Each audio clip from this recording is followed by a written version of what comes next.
Bonjour, hello. Thanks everybody to come and attend the first session at an AFIS conference on the topic of trade finance. I'm Nathalie LOUAT. I'm Director for Trade and Supply Chain Finance at the International Finance Corporation, IFC. It is an honor to be here today to discuss the important topic of bridging the trade finance gap in Africa. This topic was mentioned in the opening panel this morning, and it's crucial to the development of Africa. Trade finance is vital for growth and economic development in emerging markets. It ensures the flow of critical goods and services and enables business to create jobs and improve livelihoods. Yet, the global trade finance gap increased to $2.5 trillion in 2022, up by almost 50% from 2020. Unfortunately, these gaps are most visible in low-income countries with underdeveloped financial systems and in riskier markets. Trade finance shortfalls are particularly acute for SMEs, small and medium enterprises. More than half of the SMEs in Africa do not have access to trade finance.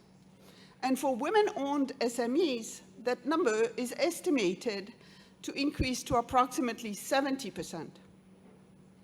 So recently, IFC and the World Trade Organization, WTO, published a report on the trade finance gap in 4 ECOWAS countries: Nigeria, Côte d'Ivoire, Ghana, and Senegal.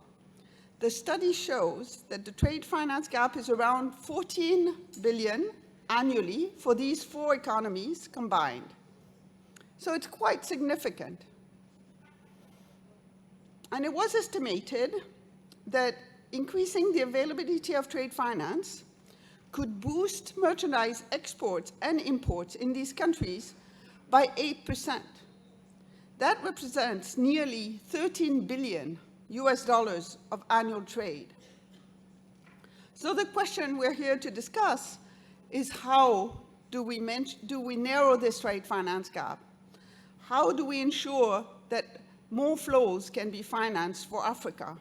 And what are we already doing that is working and we could step up? To answer these questions, I will be joined here on stage by 4 very knowledgeable gentlemen.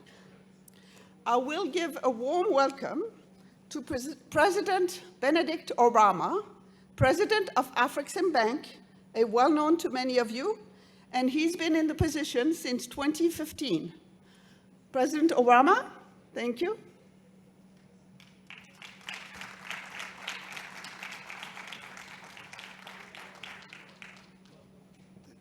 Thank you.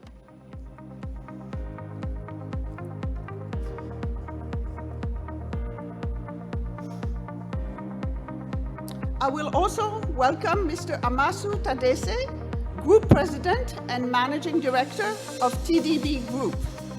Mr. Tadesse has held this position since 2022. Next, I will welcome Mr. Mustafa, RAWJI, who is the CEO of Rawbank and has been leading the bank since 2020. And least but not least, Mr. Khaled AL-ABOODI, advisor to the chairman of BADEA, the Rawbank for the Development of Africa. Thank you.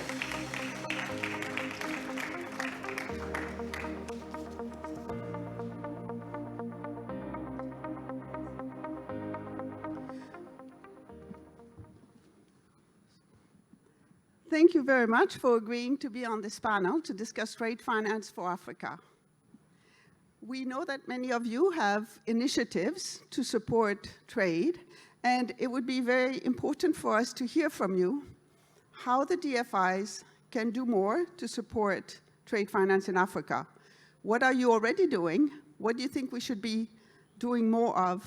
And how can we make this a successful story in light of the Africa Free Trade Agreement? So I'm going to turn first to President Oramah and ask him to tell us the perspective of Afreximbank. Thank you.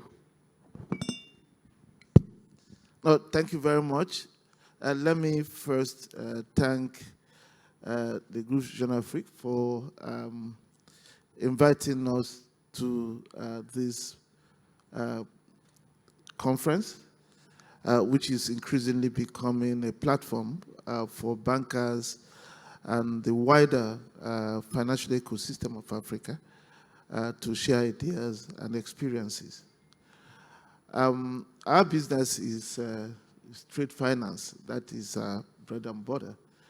And you're right in your opener when you talked about the massive trade finance gap in the continent, about $120 billion estimated annually. We have been doing our best to try to bridge this gap.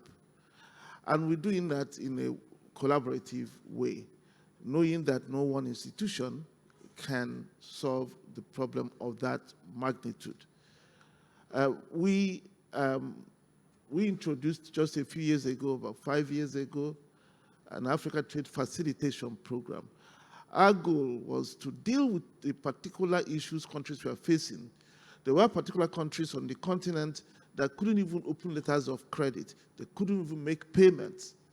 If they wanted to make payments, they went through other countries. So it was really difficult. So we said that we would connect 500 of the 700 regulated banks on the continent. Not only connect them, we would aim that by 2026, provide a combined letter of credit facility and trade finance facility about $8 billion to confirm letters of credit, to issue irrevocable reimbursement undertakings, and all that. And also, we wanted to make sure that every country on the continent will be able to make payments, because with the de-risking going on, those services were denied the continent. And today, we can say we have the widest RMA connections of any bank on the continent. We have 658 banks connected. Just in the past 3 years, we've done letters of credit in number of about 2,250, amounting to about $12 billion. Discounted and refinanced letters of credit across the continent of about $9 billion over that period. And with regard to payment, which we actually then introduced a product called AFPay for international payments. We did that 2 years ago. We've done under it for banks $100 billion of payments up to June this year. We have supported more than 1,000 corporates through banks located in 45 Caribbean and African countries. So we have been able to use that to say today that even if you are in Eritrea, you are in Sierra Leone, you are in Gambia, if you want to make payment, you will get payment made. And within the context of Africa, we launched the Pan-African Payment and Settlement System together with the African Continental Free Trade Secretariat and the African Union Commission to make sure that payments are made in local currencies on the continent. And that has also now started ramping up, doubling every month since the beginning of this year. So we think that with all of these, and which we are doing in partnership with so many of the banks here, that we will begin to make a dent on this matter. And my call here is to ask those who have not joined the Trade Facilitation Program, who need it, to try and do so. We are committed to making sure that as much as possible, every person participates. And just to end, and we are not stopping at the $8 billion, which is the combined facility, apart from the refinancing and the rolling over that we do. We have also introduced African trade debt paper market. We did that just about 3 months ago. That African trade debt paper market allows for trading of African trade debt, bringing in investors not only from the traditional banks and others, but also hedge funds and others who want to participate, making it then possible to do more transparent price discovery, which we believe over time will begin to drive the pricing for trade finance downwards, because we're going to have more transparency in the way it's priced in the market. We're going to have more investors. You see, early days, but just in less than 2 months, we've traded about $200 million in trade debt papers. We are targeting that by the end of next year, we would have done more than $2 billion, and it continues to rise. And again, it will not achieve what we want it to achieve if we don't also collaborate. We've done it not just for us as Afreximbank. We just decided to build a platform. We decided to get ahead to do it, but we've done it knowing that it is something we're providing to the banking system on the continent for everybody to participate in. Thank you. Thank you very much. So let me turn to Mr. Tadesse and ask him, what is the crucial role that TDB plays in those markets?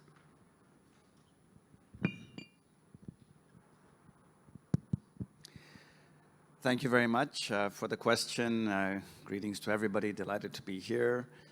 Maybe just to pick up on where Benedict left off, he talked about the big gap, $150 billion. When you look at the balance sheets of the banks on this panel, we're, probably 1/3 of that gap at best. So clearly there's so many of us making a contribution to this big mismatch between demand and supply. And I think there's a number of ways in which all of us intervene. I think the challenge is scaling up. We've been trying to scale up because the instruments that we use, either issuing a letter of credit on behalf of a client or confirming a letter of credit on behalf of a client, these are the classical ways in which most commercial banks who are highly rated can do, right, if you have acceptance on the other side of the tracks. So we've been doing that a great deal. But more innovatively, what we've been trying to do is to help expand the asset class, work with the partners, all the commercial banks in the countries who are closer to the ground, closer to the marketplace. And we try to help them do more by taking some of the risk off of their balance sheets, again, through guarantees and by providing some related facilities. We have also looked at doing a special intervention in the asset management sense of creating a trade finance fund that would actually provide liquidity and a special purpose vehicle that would actually help, take the funded participations off the balance sheets of banks by basically repackaging some of those trade finance assets and matching it to institutional investors. So we have a trade finance fund that we launched in around 2019. It's almost 5 years old. We did it together with BADEA as a strategic partner. And the whole idea was to crowd in various investors into the asset class, which many pension funds, insurance companies, and the likes would normally not be very comfortable with on a Pan-African basis. So we managed to attract unusual players by bringing them into this fund. And by doing that, we managed to catalyze a whole bunch of new players to come into this vehicle that would then buy trade finance assets off of the balance sheets of commercial banks and other specialized intermediaries. But in that way, you allow them to do more. We use our core competency in this space. And today we have about 40 different shareholders in this fund. We started it off as 2 with BADEA and ourselves. We were the anchor investors, and today we're both, we were both more or less majority shareholders when we started. Today we've been whittled down to 20–30%, and we have a whole bunch of new players that have come into the asset class, which for us is a sign of success, right? The whole idea is to play that crowding in effect. And we're looking for more partners to actually grow this fund and do it in other ways. We want to leverage the fund. We want to do some credit enhancement in the fund. So this is over and above our own balance sheet play, right? So we all have our balance sheets. We do what we can on our own balance sheets. Sometimes the best way to scale up is to do something a little bit innovative, learn from the asset management industry, create special purpose vehicles, and scale up by attracting various new players into that space. So I think that has been one of the bright spots in our experience. But of course, the SMEs, as we know, are a particular segment of the industry that are neglected. We know that even the big DFIs like ourselves, what we do on our own balance sheets, we tend to work with typically tier 1 banks, sometimes tier 2 banks, but we know when you move further down the chain, tier 3, tier 4 banks, you have very big access issues. And we also know that capacity building has a role to play, so we also try to organize special purpose events and seminars and try to help some of the lower tiered banks understand how to do trade finance in terms of compliance, which is such a big issue these days. And so getting that capability up and running just to help them up their standards in terms of how to comply best. Regulatory compliance is a super sensitive issue these days, and you really need to make sure that people are fit for purpose, because the world has become so intolerant of error. One mistake, you can be saddled with very large fines. I remember when JP Morgan announced the spring meetings in Washington that they were coming back into our part of Africa in a significant way. I was a bit mischievous. I put up my hand and I said, sir, what gives you the confidence to do what your other international banks are doing the reverse of? Because as we've seen, there's been almost a systemic withdrawal of international banks from Africa. Stanchart has remained in a little bit. I think kudos to them, but many others have not had the stomach to really bear the risk of having error, because we've seen what's happened to those who've had these mistakes. And so there's also some need for advocacy around regulation, because the nature of an emerging market and a frontier market is that things are very far from perfect, right? Things will go wrong. And if you create an environment where the disincentive is so high, there'll be just so little tolerance to take risk in this type of geographic space. And I think this is where we need the World Banks of this world and other major players to kind of create a less onerous environment so that the global banks can come back, because they, as much as we scale up, Africa's growing. It's growing very big. The demographics are growing. And I think it'll be a tragedy 20 years from now if these big international banks discover that they had left a marketplace that all of a sudden has become quite interesting. And it's clearly going to be interesting in 10 to 20 years' time. So I think there's also the soft aspect of engagement that we all need to do. I've been doing it a little bit on the sidelines of the big global meetings, but I think we need more voices. We need to concert efforts. Thank you. So thank you very much for bringing up all these topics, including capacity building on compliance, anti-money laundering, and other types of initiatives that you run. Let me turn to Mr. AL-ABOODI and ask him for his point of view on the TDB BADEA joint initiative and other initiatives that you have developed at BADEA for trade. Thank you so much. Let me first just want to give a brief about BADEA, for those who don't know much about BADEA. BADEA is a development finance institution which was set up by the Arab countries in the 70s to support economic development in Africa. It is a unique proposition because BADEA cannot actually finance businesses in the Arab countries. On the contrary, finance businesses only in Africa. And over the years, it has been very supportive for economic development in Africa and infrastructure and other sectors from its base in Sudan. So it increases its capital several times. Now the capital stands at $20 billion. We also mobilize more resources by obtaining a rating and now having an MTN program and issuing the first bonds this year. So it's, BADEA is gearing itself to do more actually in terms of its mandate in Africa. Now, the sectors, of course, BADEA cannot be, given the size, cannot be, everything for everybody. So, the focus, strategic direction of BADEA is very focused, and trade finance is one of them, actually.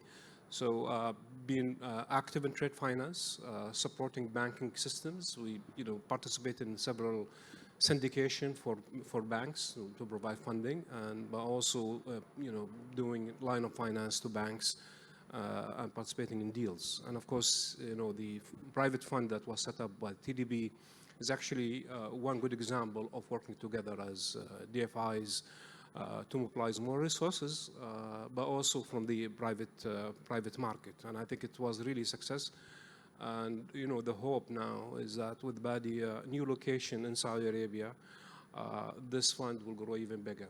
And looking forward to multi-billion dollars fund by engaging the financial institution based in the Gulf area on these funds. And I think it's doable, especially if you also link it to other programs that BADEA is focusing on, like the food security programs. As you know, the Gulf area has big production when it comes to fertilizer, pesticides, chemicals. And this is what's very much needed in Africa. And, BADEA and partners would like to be engaged more in financing the inputs for the African countries. And at the same time, help, part of the production to be shipped back to, to the Gulf. So this is a, some unique proposition that BADEA is looking at. And as I said, being in Saudi Arabia, I think it will open up a lot of avenues for us to mobilize more resources, for projects, especially from private sector. Thank you very much. So I come last to Mustafa RAWJI because I need to hear from him the perspective of the commercial banks in Africa. Are the DFIs helping you enough to grow your business? Or the fact that some international banks are leaving the continent, putting the business at risk? Thank you very much. Let me start by saying I feel quite blessed to be on this panel because I have all of my partners, IFC that supports Rawbank tremendously, TDB, Afreximbank, and of course BADEA. So I feel like I'm surrounded by the best of the best. Well, thank you for including me on this panel. That's what we wanted to hear from you. Thank you. And this was free of charge, actually, so there's no payment required for this. So just a quick introduction on Rawbank. We're the largest bank in DRC, so DRC is based in Central Africa. And the country's been growing leaps and bounds. We've been having GDP growth of about 8% compounded for the last decade. Our bank has seen a compounded CAGR of about 30% per annum over the last decade. And although we're usually in the news for the wrong reasons, the media doesn't like to talk about what's going right in our part of Africa. But the growth in the economy and the informal sector has been tremendous in the DRC. A lot of it is on the back of the commodities boom, where we've become the second largest exporter of copper, a mineral that is critical for the energy transition.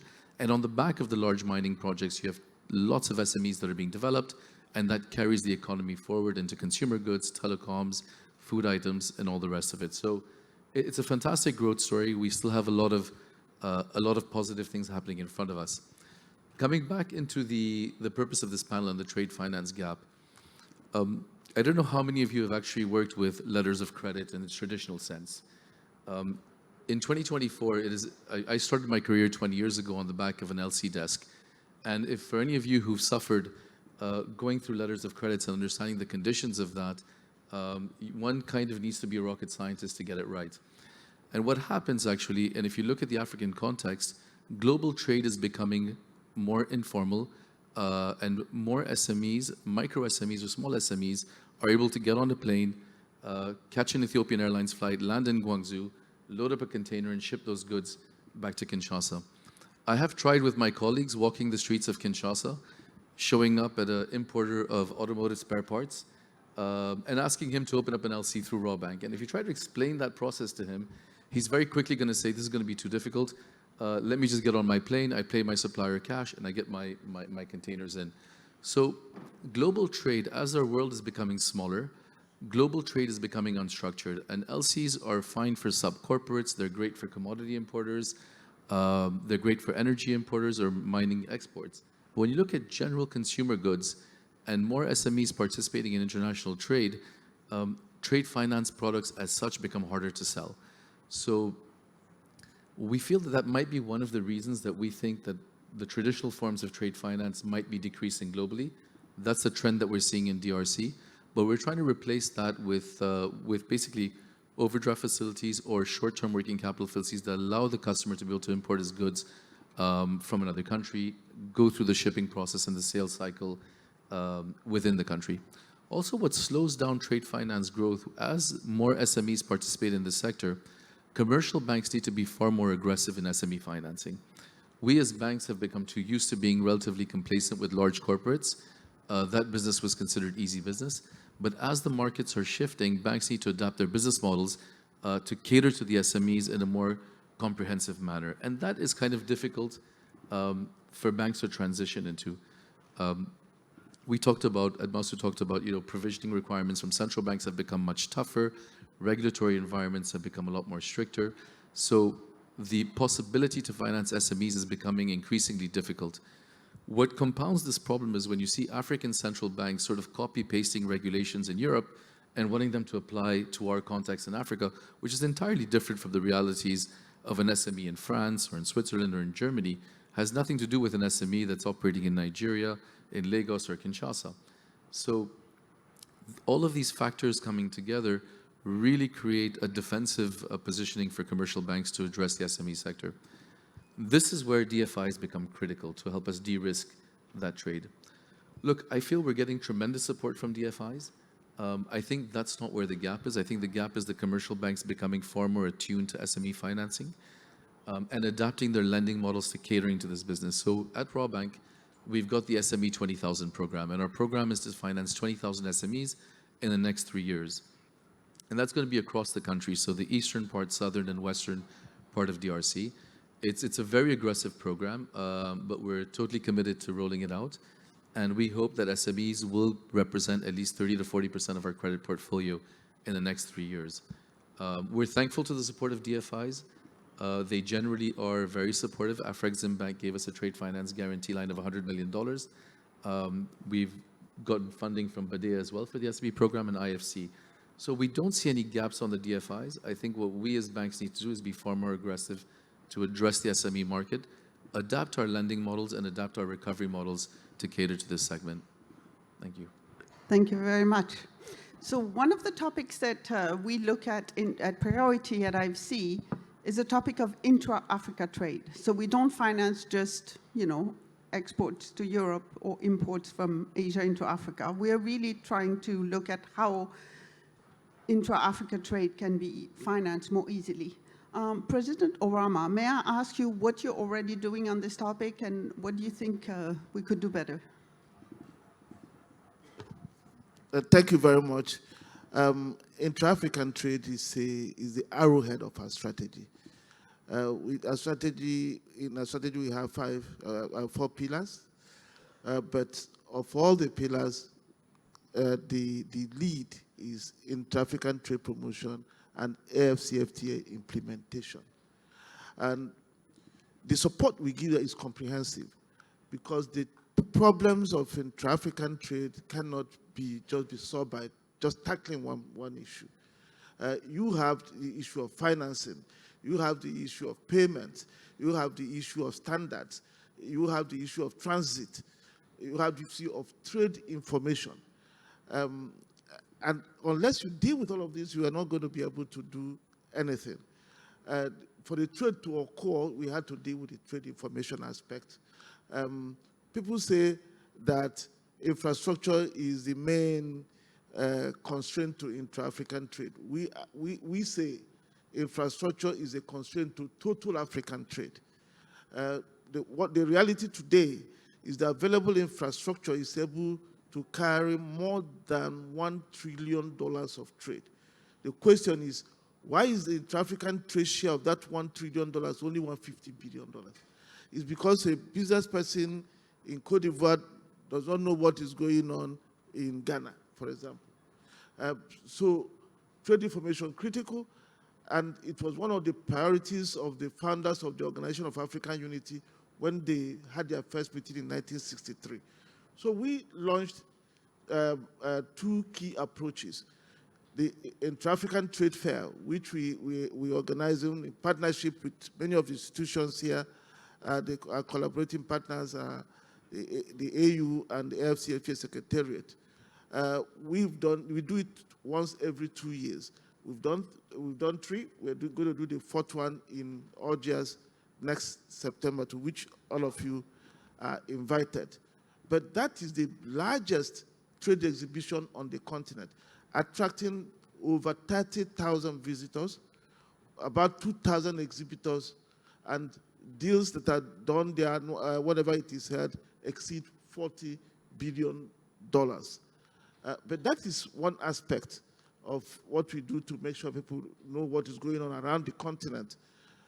We also have the Africa Trade Gateway, and a digital ecosystem that we believe is a key way to bring down the 110 borders that divide the continent. So this trade gateway comprises of unique platforms. The Pan-African Payment and Settlement System that is a payment trail with goal is to integrate the 42 payment systems we have on the continent so that payments can be seamless and we save the $5 billion we spend annually making payments, going from one currency to the foreign currency and then the foreign currency back to our currency. Total fees in all of this about 4%, about $5 billion in intra-African payment charges that occurs because of this roundabout way of making payments. So the Pan-African Payment and Settlement System is a payment infrastructure that is integrating this. It's been launched, and as I said earlier, is actually expanding in leaps and bounds. Today, we have 16 countries and 15 central banks, 16 countries participating, 140 commercial banks, and we thank all of you who are already members of it, that are participating in this platform. And the payment system has also now been adopted by the Caribbean community to be their own payment system. It enables payment to be made in local currencies. And the unique thing that has come out of it for us is that we are now able, and we've started doing that, to issue letters of credit in African currencies. I think we just issued one on Egyptian pound for an import from export from Egypt to Nigeria. And we're looking to do many more like that. And we hope that many of these kind of things would happen, because that's the way to expand intra-African trade and even reduce our sovereign debt. Can you imagine a situation where, say, an Egyptian or South African contractor goes to a country, another country in Africa, or say it goes to Cote d'Ivoire to build roads or build ports, and they are paid in CFA. And then, of course, the Egyptian contractor gets Egyptian pound. That would drastically reduce the sovereign debt of our countries, which today are contracted because we want to finance infrastructure. And in that ATG, the Africa Trade Gateway, we also have the some of the a platform dealing with the issues that Tadesse raised, and which is the issue of compliance and the anti-money laundering issues and all that. The MASA platform, that is the digital ecosystem we built that enables customer due diligence on those who are on it. And today, I think we have more than 20,000 corporates, banks, and SMEs, and many of the banks here are also participating in it. And then the Trader Club, which is a member-driven platform that provides trade regulations information and uses artificial intelligence to predict supply chains in providing other aspects of trade information, as well as the Africa Trade Exchange, which is the B2B and B2 government platform for trading goods and services based on the AFCFTA rules of origin. So today we have 87 banks who are participating in this platform, and each of those 87 banks have been given an opportunity to bring in about 150 of their customers into it. So today we have about 3,500 corporates that are in the platform and also growing. This is a way we believe that we will reduce the information and be able to offer those other services. Just to round up, we are also, through grant financing, helping to harmonize standards on the continent. And we must thank the Africa Trade Bridges, which is a partnership we have with BADEA, the ITFC, for supporting that initiative. We've today harmonized 500 standards, taking the priorities set by the African Council of Ministers of Trade in determining the sectors. We've done textiles, we've done automobiles, and we've done pharmaceuticals. We are now going to go into other areas. The African Regional Standard Organization points to us to standardize, as well as the issue of the transit. Today, Africa has 16 landlocked countries. We have 110 borders. Goods moving from one country to the other had to stop at each border because of transit issue. You have to put transit bonds, and sometimes you put up cash collateral and all that. Working with the AFCFTA Secretariat and the African Union and the COMESA, we've launched the Africa Collaborative Transit Guarantee Scheme. We started implementing in COMESA. Today, more than $1 billion have been done, and we are now introducing them to West Africa and to Central Africa, so that in no distant future, we will have a situation where that transit bond Afreximbank will issue collaboratively with those who are participating. A truck can move from Cape to Cairo without having to stop and post bonds, delays, and all the inefficiencies that are attributed to it.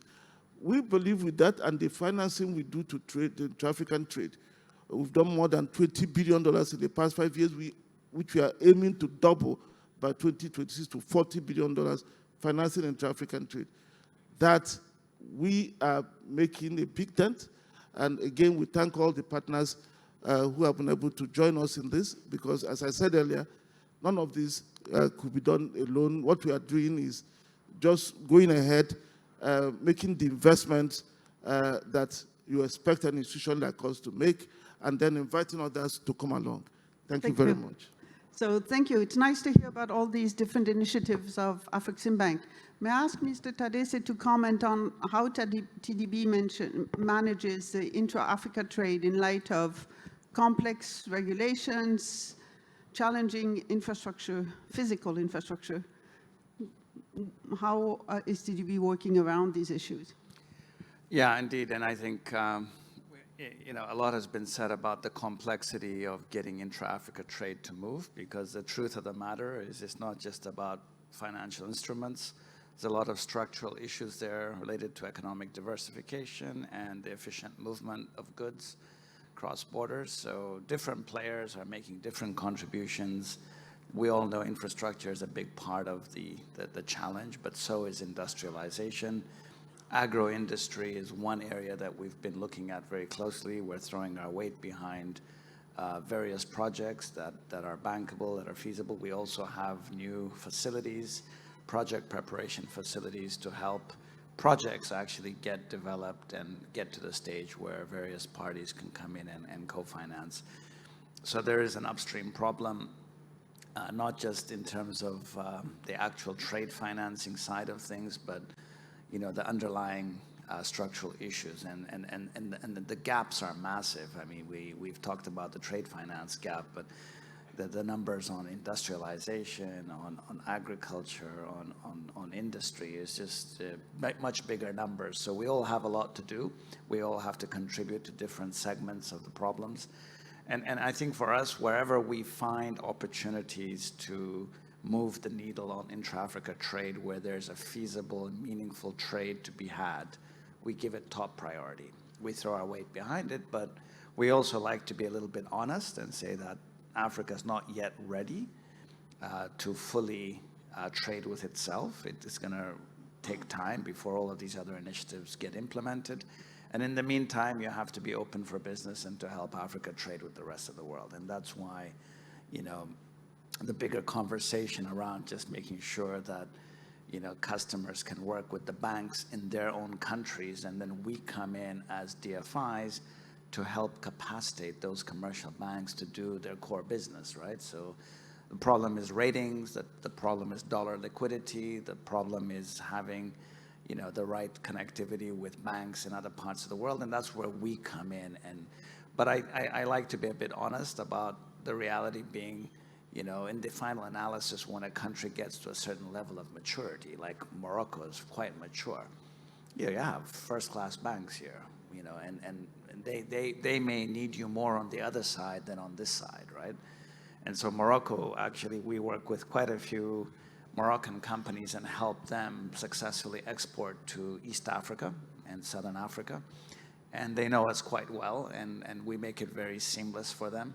We stand behind the banks, the commercial banks in our part of the world, and give them the backstopping that is required on this side of Africa. So that's the nature of trade. You always have banks on either side of the trade, and sometimes you have a value addition to provide by coming in the middle.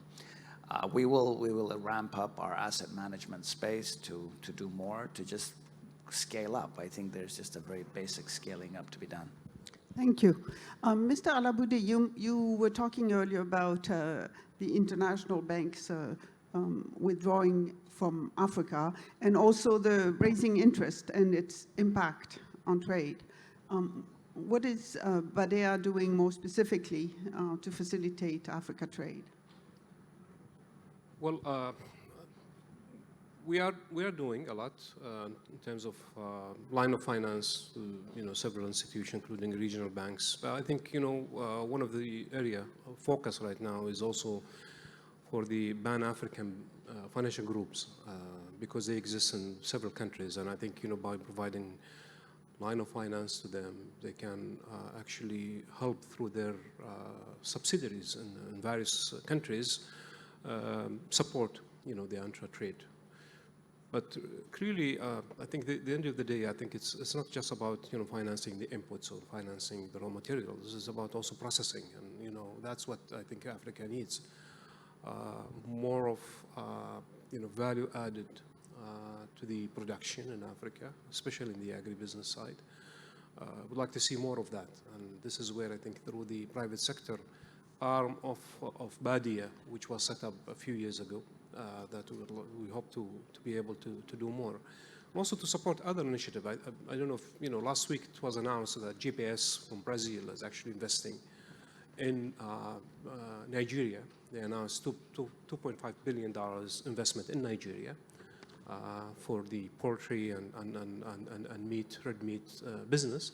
I think this is a huge contribution by investors. This is where I think BADEA and others should focus actually to help this initiative to see the light, especially when it comes from South-South collaboration, which is indeed the nature of our institutions here in BADEA. So yeah, we're doing, but maybe we can do more. And what I said before is that through our new location, we're hoping to have a partnership with investors, with financial institutions to be able to do more. Thank you. Mr. RAWJI, you mentioned earlier that you're seeing less letter of credits and traditional trade and more new products. Can you tell us more? Are you seeing more supply chain finance, more open account? How about digitalization? Indeed. Generally, supply chain finance products are moving very quickly, especially when you look at the intra-African trade regions. So let's say, take the example of DRC. We import a lot from Zambia, we import a lot from Tanzania. So you have this cross-border trade. It would be unreasonable to try to sell an LC product for a supplier that's a couple of 100 kilometers away from the buyer. So you typically they either have open account arrangements with their suppliers, or they come to the bank to have advances on purchase orders. And so if they get a purchase order in, we can finance them directly to pay the supplier. So you have a TT payment. It's quite instantaneous. If we go through the Afreximbank program, it'll be even faster with local currencies. So on the intra-African trade side, there'll definitely be very little LCs possibility there. And the open accounts also is probably, as you rightly said, Nathalie, it's a good development for emerging markets. If you look at trade generally, so you have these supplier-buyer relationships that exist for decades. And you generally have this global village effect where everybody's traveling, they're getting to know each other, the suppliers are getting to know their customers and vice versa. So once you have two parties that start trading with each other, you see that that trade relationship can go on for many, many years, provided there's no break in their relationship. So in the DRC, as a dollarized economy as well, where we're not dealing in local currency, there's again less of an incentive to run through the LC products because Forex is easily available. In other African markets where FX might be a bit more complicated to come by, you can see that the LCs would still probably have a big place in the market. In terms of digitalization, I think at this stage, we're, as banks, operating platforms that allow SMEs to be able to discount their invoices very quickly. So you kind of, initially what you'd have is a customer who has an invoice drawn on a company, shows up at the branch, asks for the invoice discounting. The process could take 3 to 5 days. So in terms of digitalization, we're uploading platforms whereby suppliers can just scan their documents in, and you try to have the invoice discounted in a matter of hours rather than days. So you use these tools to try to provide a quicker turnaround time for your customers, and use these tools also to facilitate intra-African trade. So the big question on international trade is digitalization of contracts, smart contracts, and tokenization. In our part of the world, we're not seeing that at this stage. We think it will come in the future because the simplification of trade finance is something that needs to be done. LCs is probably, I studied LCs, they've probably been going on for a couple hundred years, where they were actually written in green and red ink when you had the red clause in there, transported on ships. The product is still the same, except it's going through SWIFT. So in essence, there hasn't really been a revolution in letters of credit for the couple of hundred years in our industry. So we look forward to seeing what smart contracts are going to provide and seeing how that can disrupt what is a traditional supplier-client relationship. So. Thank you. So maybe I'll go to each of the panelists for a short sentence on how they view the future of trade in Africa. Are you on the optimistic side? Are you more cautious? What are your views? So let's start with you, Mr. Tadesse. Just one sentence. Very optimistic, I think partly because also the world is changing and there's a higher premium now on making sure that you have the ability to also be resilient by not always depending on very long supply chains. I think it's a global trend, and certainly Africa will benefit from that. There's a big push for economic diversification. There's so much modernization happening, including with technology. We've been applying blockchain as a way of also simplifying and speeding up processes to sort of leapfrog over the traditional ways of doing business. So technology is exciting, and so are the other initiatives. President Oramah? Thank you very much. Very, very optimistic.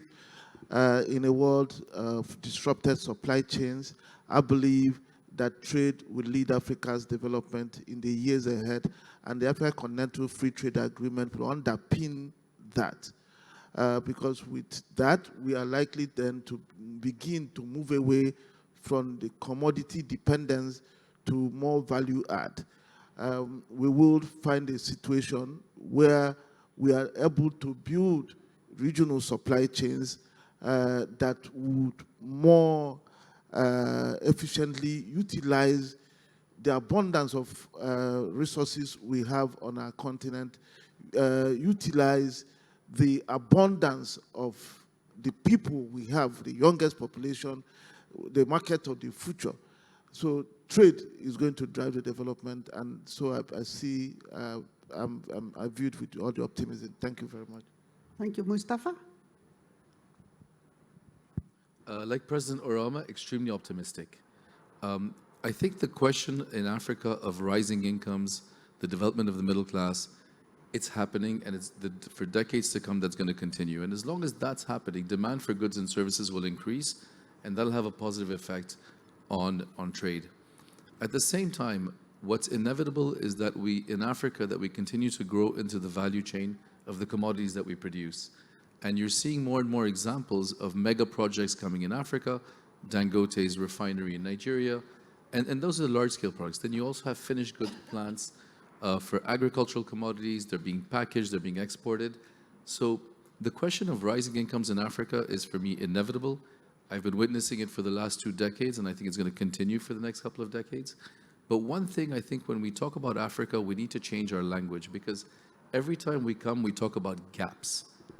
And gaps are good. You can talk about it as a gap, or you can use the word opportunity. But when you use the word opportunity, it creates a positive motion and positive momentum to what you're trying to address. A gap is something nobody wants to look at.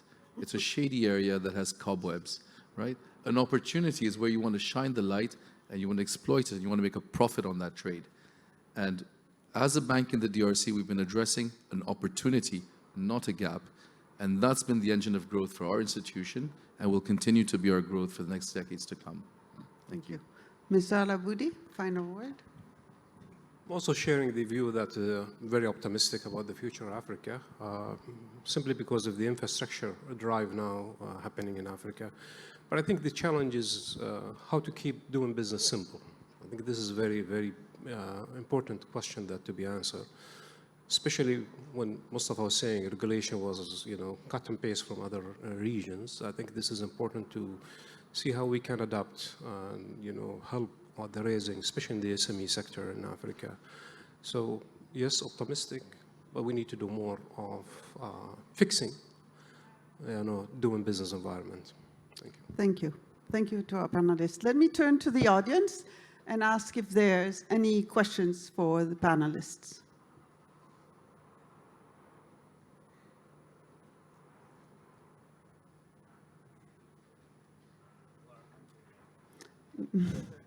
Maybe time for lunch.